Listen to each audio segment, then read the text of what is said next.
Hey everybody, welcome back to homerecordingmadeeasy.com, and here on my YouTube channel, and in this video I'm going to give you a little bit of a mix tip, a little bit of a trick where we can use a distortion to actually get a snare to cut through kind of a dense mix, to help your snare poke through the mix a little bit more.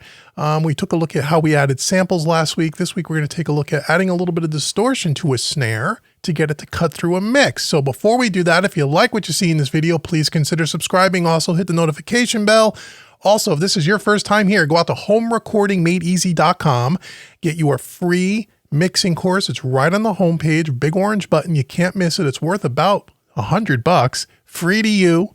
My gift to you just for visiting homerecordingmadeeasy.com. And if you stick around till the end of the video, I'm going to give you another free gift as well. So stay tuned for that. So let's jump on in here to Studio One. So this could be done in any DAW. I just happen to be doing it in Studio One. And I happen to be using a Studio One stock plugin, but you can do this with any plugin or any distortion plugin. So we have a drum set here that's kind of mixed, sort of. And I want to show you a trick on how you can use distortion here to get your snare to cut through the mix. So before we get to the distortion plugin, let's close that and let me turn it off here. Here is our, I'm actually going to mute this track here. So we have our drum set down here in brown. We have a kick, 3 kick tracks here with a kick group, and then we have our snare, our original snare track in brown, the distortion track that I just added, which we'll talk about in a second, and then a snare sample. Now we talked about using samples with Slate Trigger last week to enhance the kick and the snare, to get it to sound more beefy, more punchy, more lively, and help poke through the mix. So that's what we have here for the samples. If you didn't see that video, go back to last week's video and watch how I add samples to enhance our snare sounds. And then goes to a snare group. And then we have hats, toms, overheads, and rooms.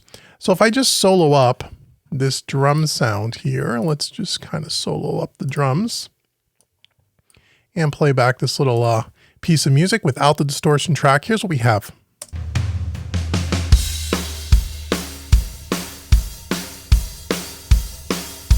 Okay, sounds okay. Turn down that distortion track here. Okay, and in the context of a mix, here's what it sounds like with all the other music behind it.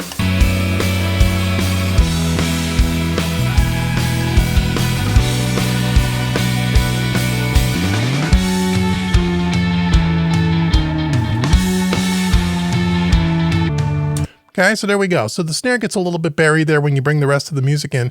So I'm going to show you a little trick here to kind of liven it up a little bit. So let's solo up our drum bus again and just get back to our drums. So what I did was I took this snare track here and I just duplicated it. And on this duplication track, I added the red light distortion plugin by PreSonus. And again, you can use any plugin. Let's just solo this up and hear what it does. So I'm going to bypass it. So here's our regular snare sound without the distortion. Here's that track. Now if I add a little bit of drive, okay, and then we can adjust some of the parameters as we see fit.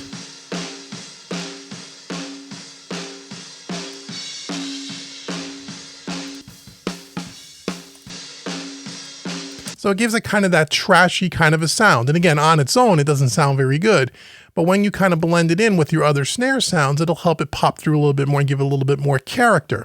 Now, any plugin will do, as I said, and you can play around here. I just picked a preset here and tweaked it a little bit. You can use distortion or not use distortion. You can use just the drive feature. You can do anything here. But let's see what it sounds like when we just bring our other snares back in. So here's our 3 snare tracks. Our original snare, which has that plugin, our distortion, and then our snare sample that we talked about last week. So if I just bypass the distortion here,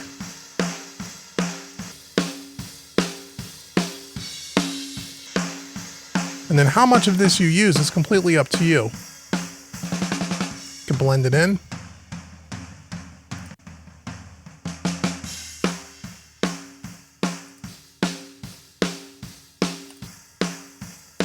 Okay, and then you want to kind of blend the 3 together here. Okay, now let's bring it back with the rest of the drums so we could hear the rest of the drums with this.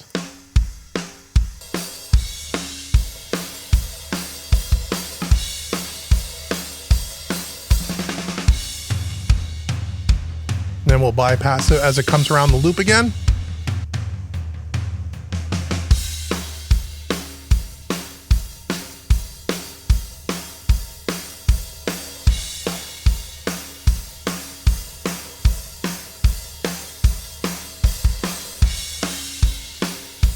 Before, after.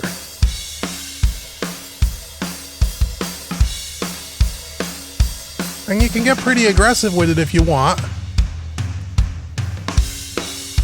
You can use the high and low cut filters.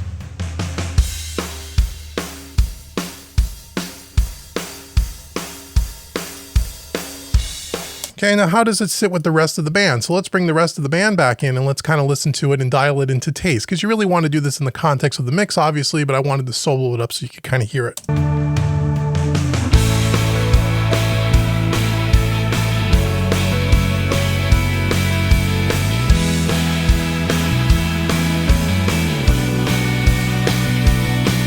That's before.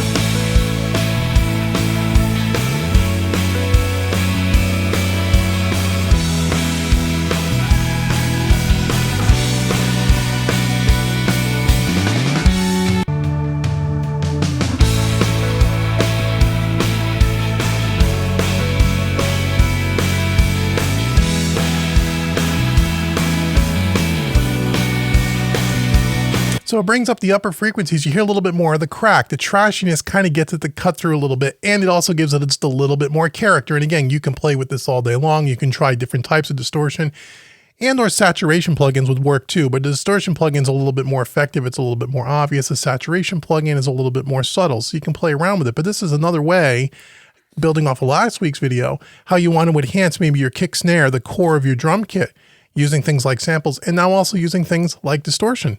So once again, if we solo up this track on its own, without it,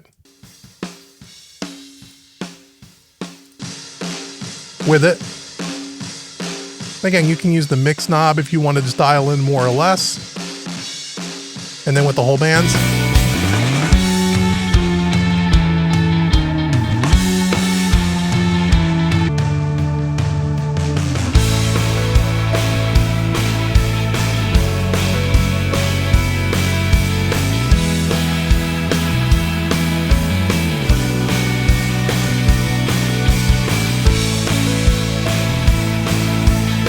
Okay, and you can also too, if you didn't want to duplicate the track, if you just wanted to put the distortion plugin on one of the tracks or maybe on the sample track, you could do that as well. There's many ways to do this. I typically will like to put it on a separate track, so I just have full control over the 3 faders, and then I group them all to a snare group, and I put it on the group track. You could very easily just put the distortion on the group track and just keep the 2 original tracks. Again, there is no right or wrong to doing this. It's just a bunch of guidelines. But think about, if you have trouble getting your snare to cut through the mix, consider maybe trying a distortion plugin very lightly and dial it into taste. It may be just what you need. So I hope you found this little tip helpful. It's not something that you'll use all the time. It's not something I use all the time, but from time to time, it's really helped, and it's helped me improve my snare sound and give it a little bit more of a unique character. So thank you so much for watching this entire video. So as I said at the beginning of the video, I want to give you another free gift.